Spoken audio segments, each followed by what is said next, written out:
When I was asked to speak to you here tonight, uh, I could have spoken about technical things about cancer and causes, treatments, but I think you have enough of that. So I thought that I would try to brighten your lives a little bit with a presentation that has a certain degree of levity associated with it. So let me start. Uh, there were three guys who were sitting around a campfire one day, shooting the breeze. And one of them asks, just tosses out the question, what would you do if you went to the doctor and you were told you have 3 months left to live? And one said, well, I think I would take my money and buy a ticket for a cruise around the world. This is always what I wanted to do. This is my last chance. What would you do? As the second guy, I don't think I could do anything like that. I'm afraid I would just be despondent and sit in a room and wait for the eventuality. What would you do? They asked to the originator of the question. And he said, I think that if a doctor told me I had 3 months left to live, I think I would go and get a second opinion. And there's a lot of truth to that, because no one knows exactly how a disease is going to transpire, exactly what the outcome is going to be. And unfortunately, if someone makes a dire prediction, it tends to come true because of the relationship between the body and the mind, which we will address here today. Well, everyone knows that you are what you eat, correct? This is something that is not surprising to anyone. Not sure why we're not advancing here. Just one sec. Everyone knows that you are what you eat, right? But the fact is that you also are what you think. And the truth is that if you think bad thoughts, that can affect the body. You know that when you eat the wrong foods, you can get sick. But when you have the wrong thoughts, that can also make you sick. And this is something that we need to be cognizant of. I'm not sure why we're having trouble advancing. Okay. Obviously, when you have things on your mind, the body can be affected as well. Well, let's start out with a story that you're all familiar with.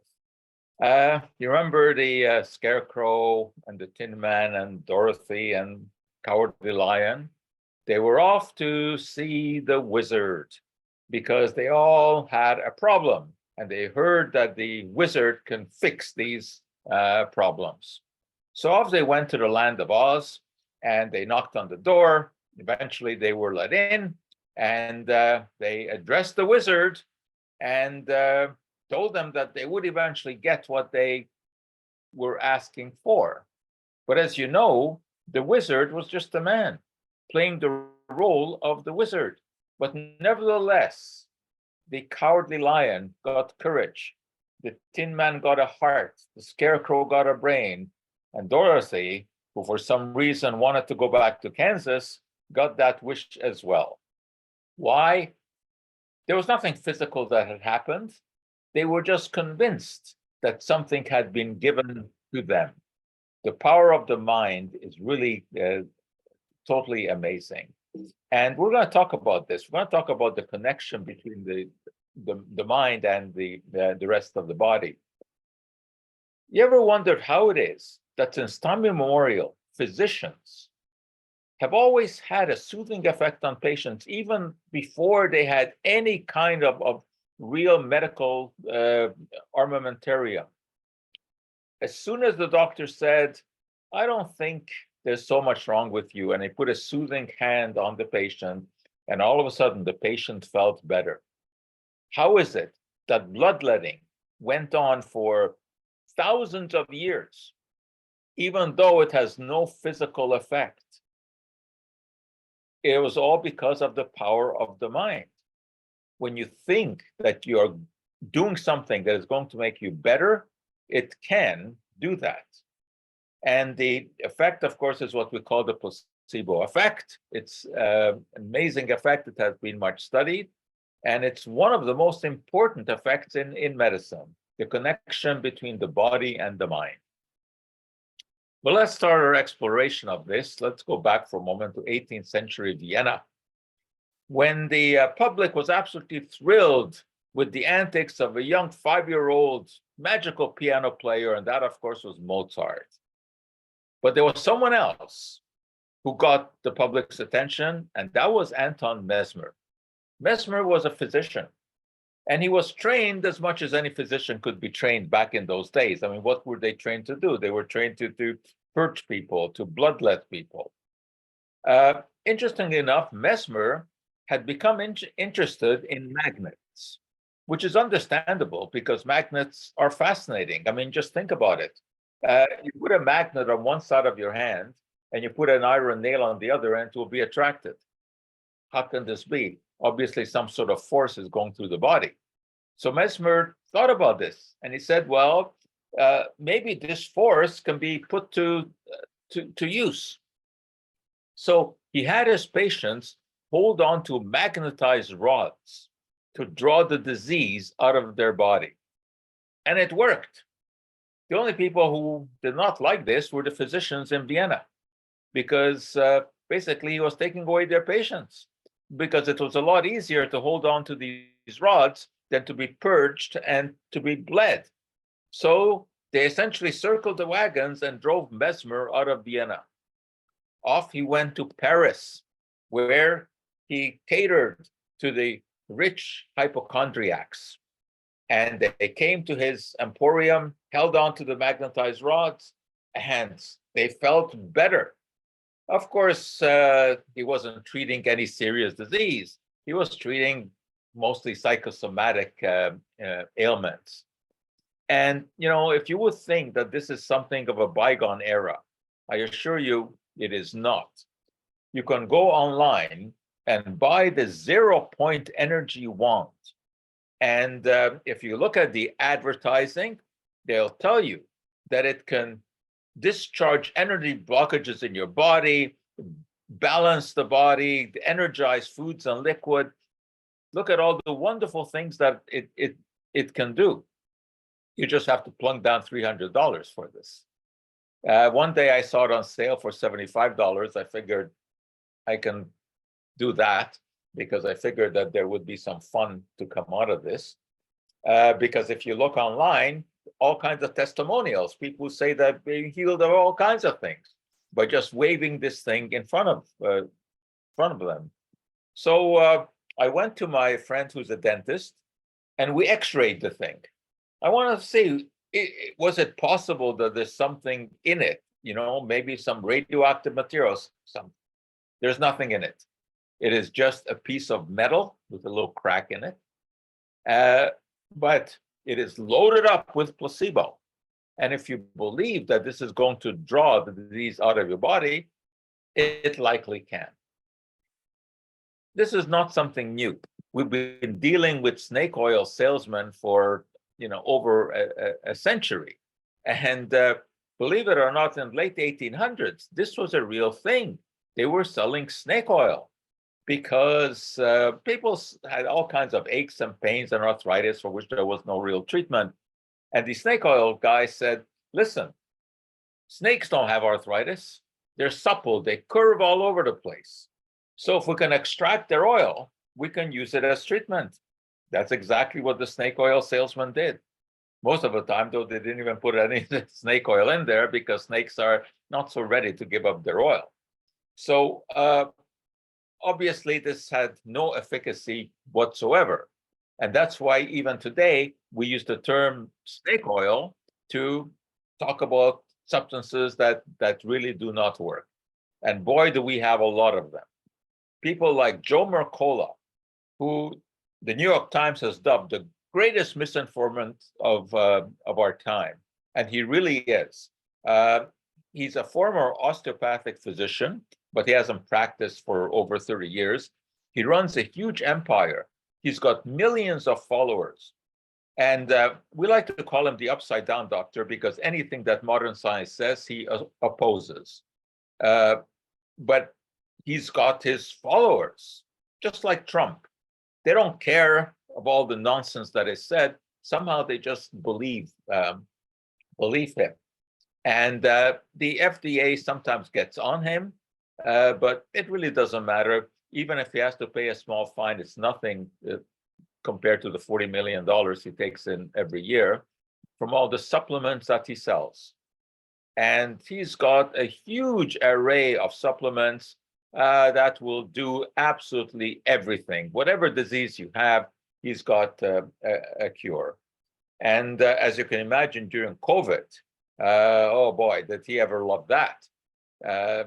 That's when the FDA got in and got after him, because he was saying that not only are the vaccines useless, but they actually can damage people, and that people will be exposed to what he called VAIDS, which was vaccine acquired immune syndrome, which is total nonsense, absolute nonsense. Joe Mercola, as far as I'm concerned, is the devil incarnate, because he makes false claims, he takes money from people, he preys upon people's desperation. And this, of course, is, to anyone who's scientifically minded, is unacceptable. Well, let's talk about some other snake oil salesmen. There's a couple of well-known ones here. I don't think I have to convince you about the one on the right, but the one on the left, Dr. Oz, and he's kind of an enigma, because he's a legitimate cardiac surgeon. And he was pretty good when he was an occasional guest on Oprah's show, telling people to eat broccoli and exercise. But then Oprah anointed him God, and all of a sudden he had to fill an hour every day, 5 hours a week of network television. You got to do more than tell people to eat broccoli and exercise. So out came the raspberry ketones and the homeopathic starter kits. Total nonsense.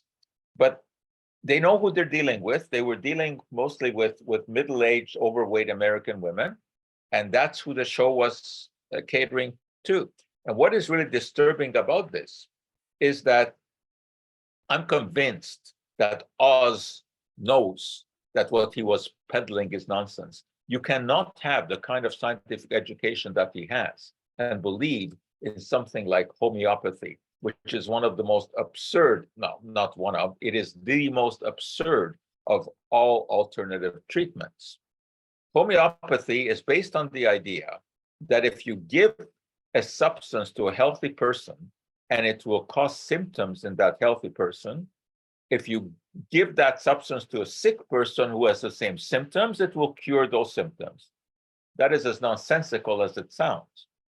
But to make it even more ridiculous, the stuff that they're giving is diluted to the extent that there's absolutely nothing in it.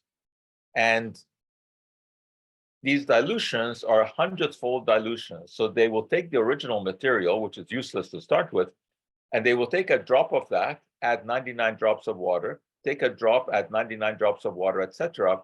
By the time you've done this 12 times, which is a relatively low potency in homeopathic terms. If you do this 100 times, it makes it more potent. Of course, there's not a single molecule of the original left. Not that the original had any efficacy anyway. So this is just 100% nonsense, because what you're getting when you're taking the homeopathic remedy is just water. But that water is full of placebo.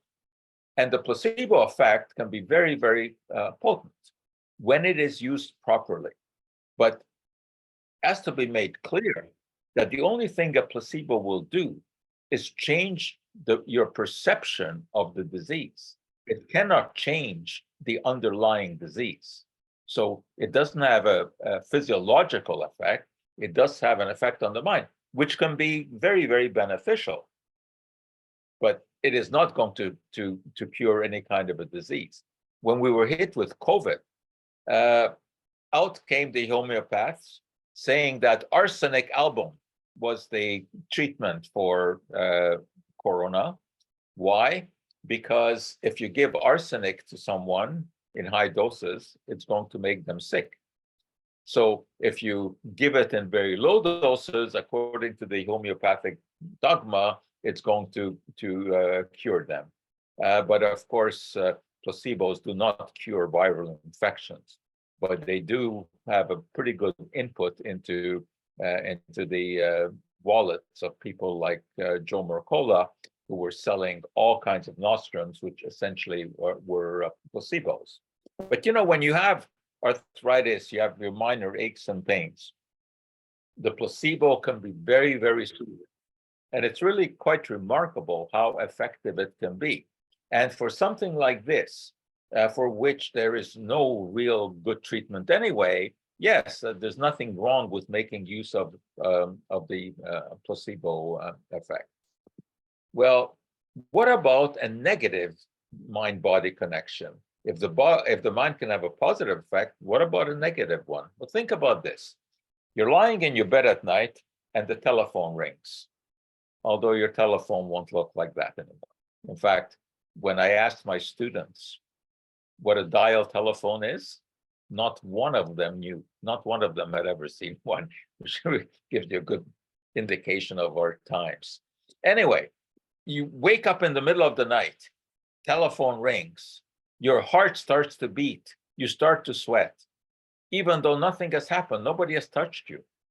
But you know that the chances are that it's not someone calling you that you won the lottery. It's probably some news that isn't so good. So you're expecting that, and therefore you already are reacting to that. You become anxious, you start to have symptoms. Well, those symptoms are very real. And that rapid heartbeat is very real. And any time that you expect something bad to happen, you can feel an effect. I give you one of the best examples. This is an absolutely true story. There was a foursome of ladies playing golf on a course just outside of Montreal. It was early morning, and a truck comes by, and they feel the spray of the truck, and they panic, and they rush back into the clubhouse, and they accost the groundskeeper. And one of them says, "I got a headache from the spray." Another one says, "I got a rash." And then the third one had the biggest problem of all. But I'm sure by now you have guessed the bottom line to the story. The truck was out there spraying, but what the truck was spraying was water. But because they had heard so much about pesticides being used on golf courses and the negative effects of pesticides, the nocebo effect, which is the bad cousin of the placebo effect, kicked in. And those symptoms were very real. So the mind can work in either direction. It can be useful as a placebo, or it can be detrimental as the nocebo. Now, the real question that we want to address is whether or not positive thoughts can have some sort of a healing effect. Could it be something more than just the placebo? Can it actually affect the physiology of the body? Norman Cousins initiated this whole discussion. He was the editor of a very popular magazine called Saturday Night Review. It doesn't exist anymore. But anyway, he came down with ankylosing spondylitis, which is a terrible disease. It's an autoimmune disease, and it can paralyze you. And the prognosis was not very good. And he asked the doctors, who really didn't have much to offer, if he could move out of the hospital and move into a hotel nearby and try to recuperate there, because he didn't like the atmosphere in the hospital, but he was still close enough in case it was needed. And he had read about humor having a healing effect. So he rented a movie projector, because this was long before streaming, and he also rented movies, funny movies. So he watched the Three Stooges, he watched Laurel and Hardy, he watched all kinds of entertaining movies, and he got better. And he wrote a book about this. And the book was Anatomy of an Illness. It was a bestseller, as you can imagine. Why would it not be? What a story that is. Someone who has a terrible disease laughs himself back to health.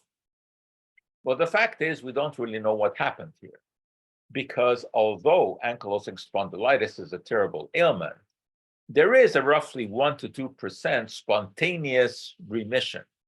This happens. This happens in virtually any disease. There are cases even of the worst kind of cancers, pancreatic cancer, that all of a sudden somehow just magically reverse. It's very, very rare, but it happens. So was it the laughter that cured him, or was it just time and good luck? We don't know. But the book sold very, very well. And it initiated a lot of discussions in the scientific community and studies, such as this very interesting one at University College London, where they took blood samples from people throughout a day, and they also asked them to document the extent of stress that they felt. You know, if someone was yelled at by their boss, or someone got some bad news, or whatever. Now, of course, for one single person, this wouldn't be meaningful, but when you have 200 people in a study, then it starts to be meaningful. And it was very interesting, because when they started to correlate the documents that they had filled out about how they felt, and they looked at blood samples and saliva samples that were given, they found that when these people were happy, they had lower levels of cortisol, which is a stress hormone, and lower levels of fibrinogen, which is involved in blood clot formation. So here was a real physiological effect. And there have been a number of other studies like this reported in the scientific literature. And sometimes people don't take these studies seriously, because they say, well, this business of laughing yourself back to health, doesn't make any scientific sense. It actually does when we see this study, where you see changes in the level of cortisol associated with mood. Now, I'm not suggesting in any way that this can cure serious disease, but it can certainly affect your mood. And that obviously is something. So you find some interesting things in scientific literature. This study, for example, published in the Canadian Medical Journal, Pathology in the 100-Acre Wood. And what the researchers did here was they examined Winnie the Pooh stories, and they came to some diagnosis.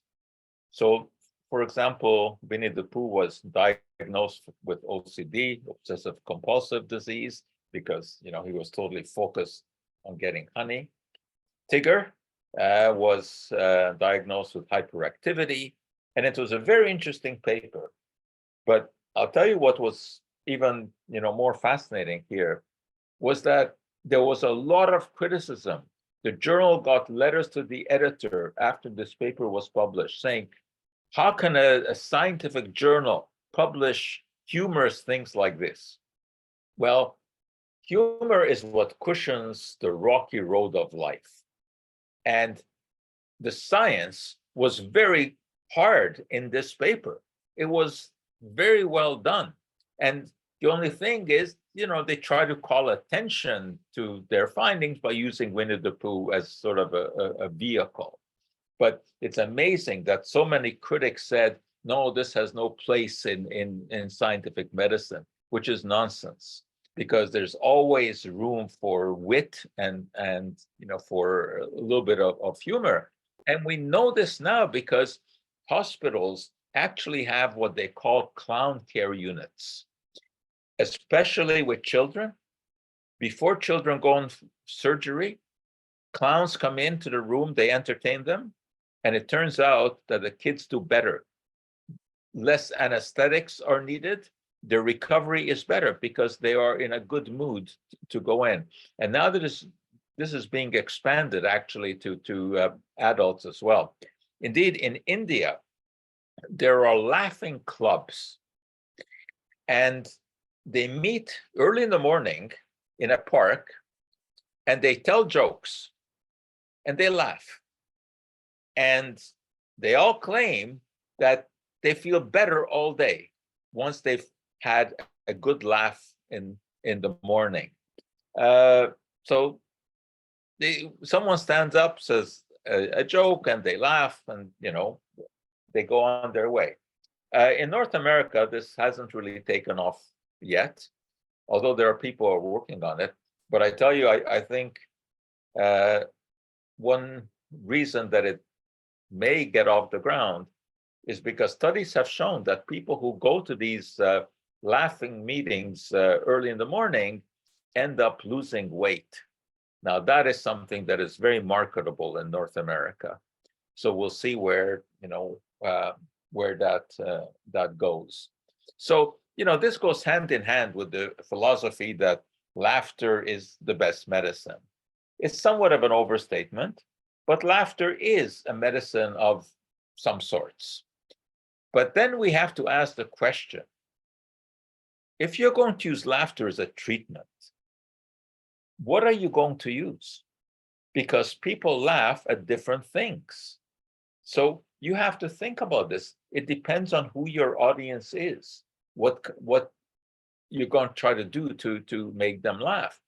For example, if you're going to use visual humor, some people will find this funny.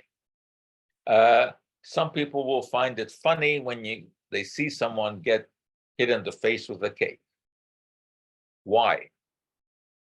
You don't find it funny if it's you. You find it funny because it's happening to someone else, and you're kind of happy it's not happening to you. But not everyone likes that kind of visual humor. And when you try to amuse people with cartoons, it depends on their sociological background. For example, here in North America, I think most people would understand this joke.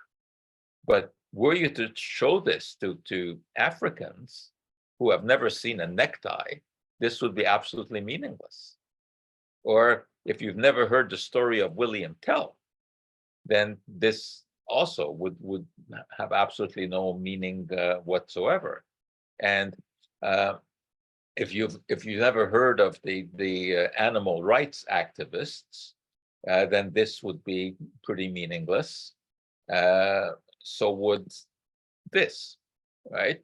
But in my life, in our scientific world, we have to deal with the human rights activists. People who think that the life of a rat is the same as the life of a human.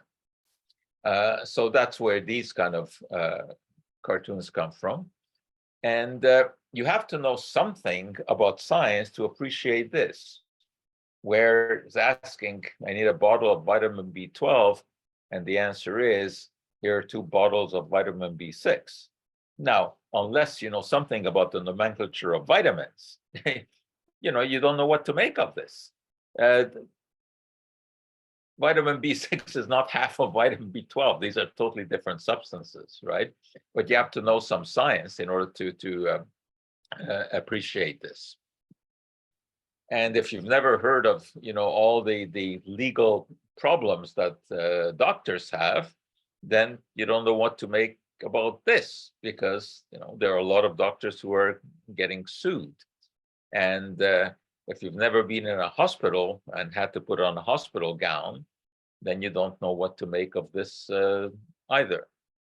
So you have to know what your audience is and what kind of humor, humor to use. Similarly with jokes, there are jokes galore, but not everyone finds the same jokes funny. So let me give you an example. There's a priest and a rabbi, and they get on a train, and the only 2 seats are next to each other. So they have to make the best, but they don't have much to talk about. So anyway, the train rolls along, and the rabbi starts a conversation and says to the priest, I understand that you have certain rules in your religion. For example, you're not allowed to get married. you're not allowed to eat fish on Friday. And no. The priest says, no, that's gone. Now we can eat fish on Friday. But and you're not allowed to, no, it's true, we're not allowed to get married. And then he turns to the rabbi and says, but I understand you have rules in your religion too. He says, yes. And the rabbi turns back to him and says, but tell me, you're not allowed to get married. Didn't you ever wonder about what this is like? And the priest finally says, yes. Once when I was young, long before I was ordained, I did have a relationship with a woman. Now the train goes on, and then priest says, well, yeah, what you have restrictions in your religion. You're not allowed to eat pork, right? You're not allowed to eat ham. So it says, well, haven't you ever in your life wondered? I mean, you hear about people eating ham and bacon all the time. Didn't you ever wonder? And the rabbi finally admits, yes, when I was young, before I got into rabbi business, I did have a ham sandwich. And so the priest is kind of, happy that he has won this little battle. And the rabbi says, well, but yeah, eating a ham sandwich was not quite as satisfying as having a wife. And the priest has to admit that, no, this is quite true. So I mean, these are the kind of jokes that go over with some audiences and not with others, or when a professor is standing in front of a large class, biology class, and he asks the question, what part of your body expands to 10 times its size when it's stimulated? Young lady in the back starts waving her hand and says, sir, these days, such statements are absolutely unacceptable. So the prof says, lady, sit down. I have a couple of things to say to you.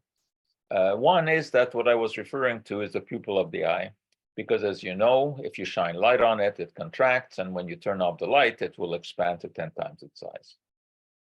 The other thing I have to say to you is that sometime in your life, you're going to be very disappointed. Now, some people will understand that, others will not. Or there's the chiropractor and two physicians sitting beside each other on a plane. And, these are mortal enemies. And they get into conversations and they, rib each other. And all of a sudden, the chiropractor says, well, gee, guys, I'm tired of this. I'm going to go and ask the flight attendant for a Coke. Do you want any?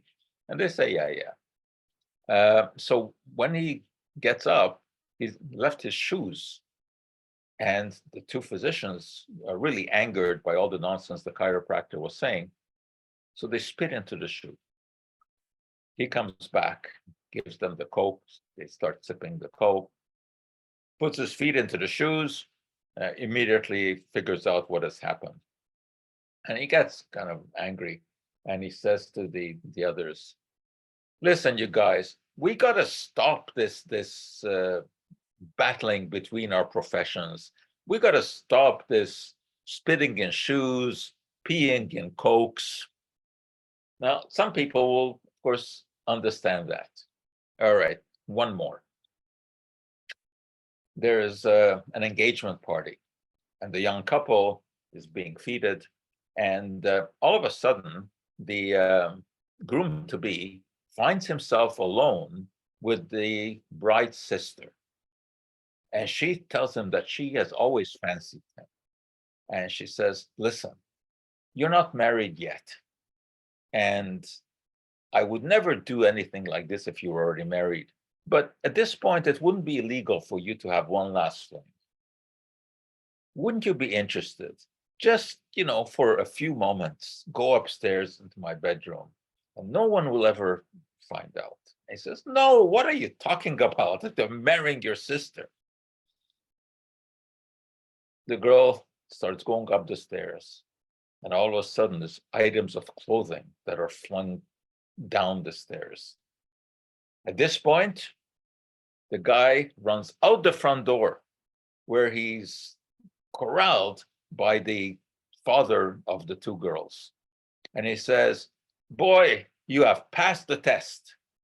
I put my older daughter up to this. I wanted to see if she could snare you, but you didn't. You're just the right man for my daughter." What's the moral of the story? Never leave your condoms in the car. All right, some of you will get that. Anyway, the point here is that when you're going to use cartoons or jokes as entertainment, you've got to know something about how to use them. The world's funniest joke. Again, it will just give you an idea of how different people can interpret, in what different ways they can interpret a joke.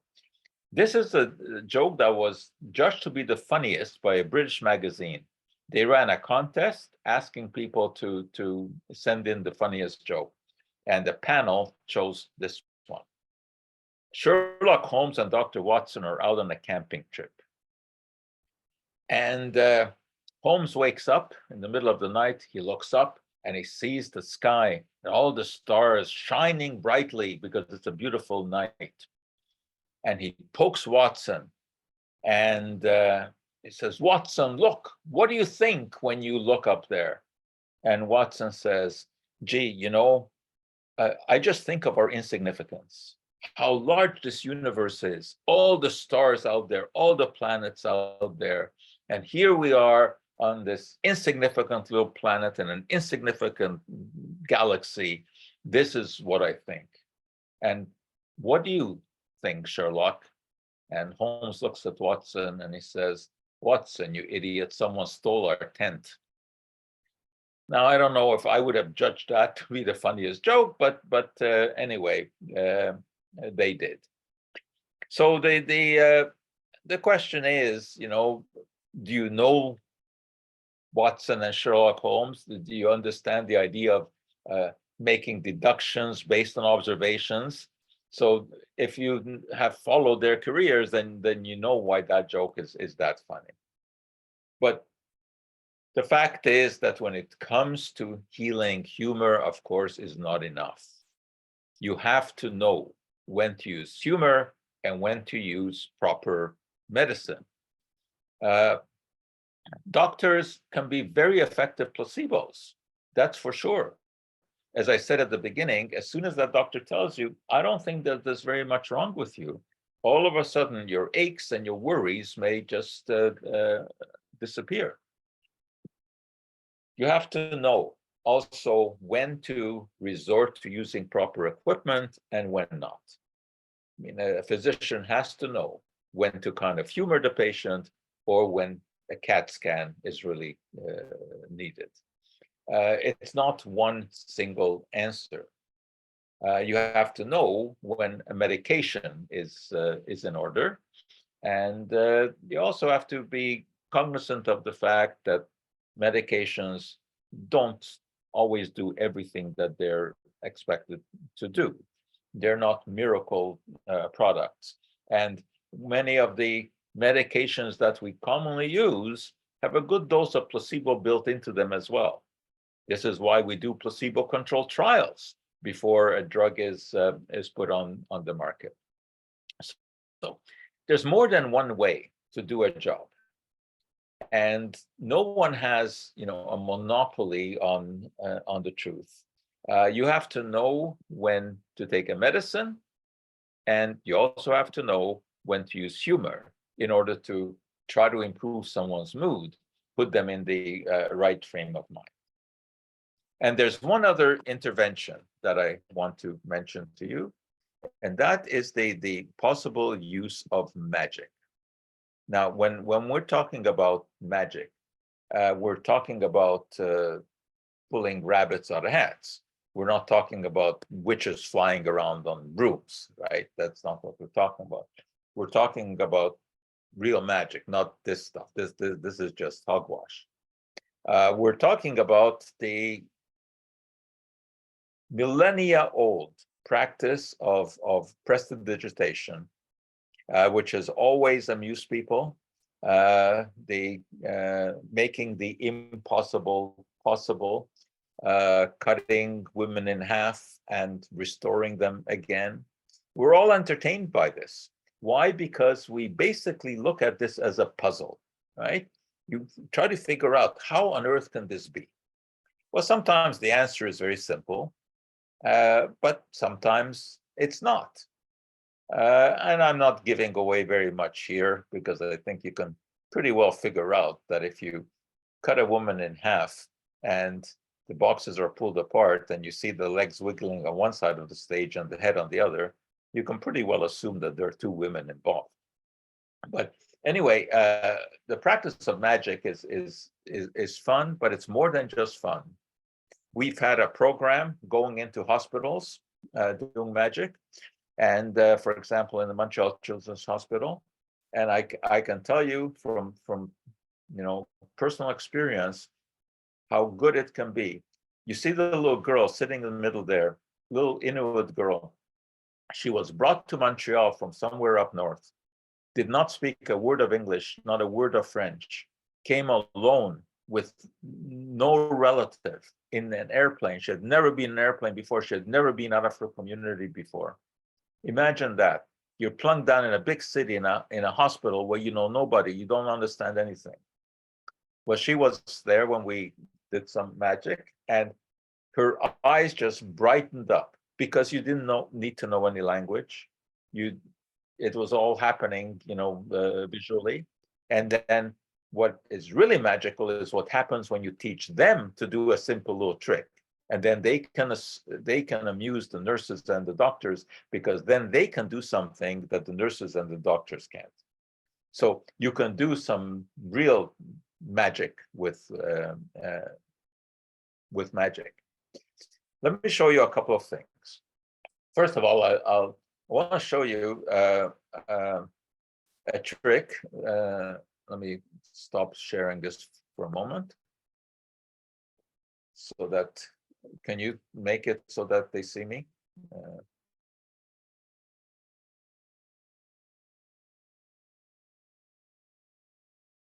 Yeah, you are in speaker view. Okay. How did I get into magic? It was a story that started a long time ago when I was back in grade 6, which was a few years ago. And my friend's parents had invited a magician to a birthday party that we were celebrating. And he did a number of tricks. And most of them were not very good. I've long forgotten them. But there's one that he did, which was, believe it or not, life-changing. Let me show you. He showed us a rope, right? Ropes are flexible, right? And he said that he had a magic chemical in his pocket. And he reached into his pocket to get that magic chemical that he sprinkled on the rope. And believe it or not, that rope was no longer flexible. It defied gravity.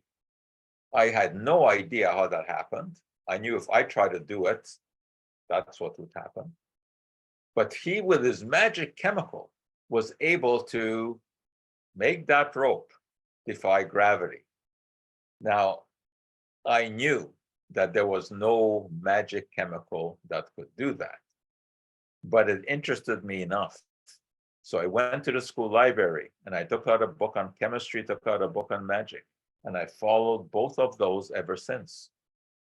And you might think that this is a very strange juxtaposition, right? Chemistry and magic. Chemistry is a hard science firmly rooted in laws of nature. What's magic? Magic goes against the laws of nature, cutting women in half, restoring them, right? It's not natural. But obviously, everything a magician does on the stage is explained by perfectly scientific means. It's just that the audience is not privy to those means. Well, I can't cut a woman in half for you here. I don't have one ready. But I can do maybe the next best thing. Pack of cards. Now, we often carry cards in a case like this, card case. So I will put my cards into this case. You can see them. And instead of a saw, I have right here this blade. So I'm going to take that blade and cut the cards in half. And I've really done that. I'll show you, because I can actually open this up. Even show you the cards are there. And now I will take out the blade and show you the cards are all in one piece. Not quite as dramatic as cutting a wound in half, but not bad. But you know what people always want? They want to see a rabbit pulled out of a hat. Well, I don't happen to have a hat ready here, so I'll do the next best thing. I'll make a rabbit come out of nothing. So let's see what I can do.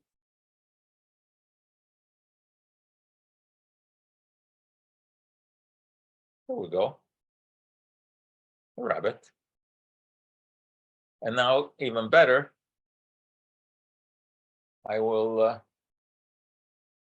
put the rabbit back from where he came, which is nowhere, and he's gone. So as you can see, you can do a lot of interesting things with magic. It is actually, it's a great hobby. Well, I guess we don't really need to go back.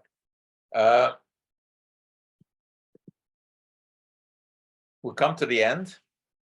And there's one last thing that I would like to leave you with here in this discussion, somewhat on a serious note, because not everyone can be pleased, you know, with trying to entertain them. There are some people who really are only happy when they're miserable. And I don't want to overplay this card, because food is important in our life. Relationships are important in our life. Medicine, of course, is important in our life. But I leave you with this last word from John Milton, who was one of the most celebrated English poets. And if you think about this, it is really true. The mind itself can make a heaven of hell and the hell of heaven. So it's important to have positive thoughts, but realistically.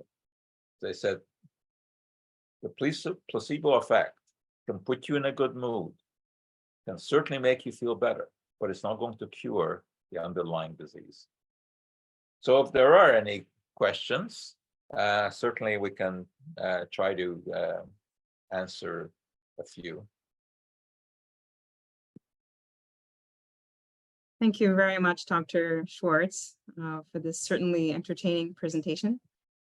I'm going to pass it over to my colleague Sandy to see if we have any questions that were in the chat. Nope, I don't see any questions. Okay. Anyone going once? Twice? I have a question. Yeah, go ahead. Laughter, like the best medicine. If we just have like a fake laugh, we don't find anything funny, but then we just make ourselves laugh, would that be just as good? Yes, well, this is actually, you know, I told you about the laughing clubs in India. Sometimes they run out of jokes to tell, and they just stand there and they just laugh. And it turns out that the physical laughter is also beneficial. So yes, the answer to that is yes. Thank you. Pets are also useful, as I see your.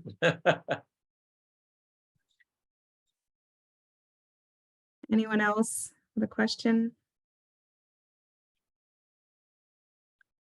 All righty. So that concludes our Zoom into Wellness. We thank you, Dr. Schwartz, for your time tonight. It was very informative. And to thank everybody else as well for being here tonight, and wishing everybody wellness. Have a good night, everybody. Thank you. Thank you so much. Thanks. Thank you.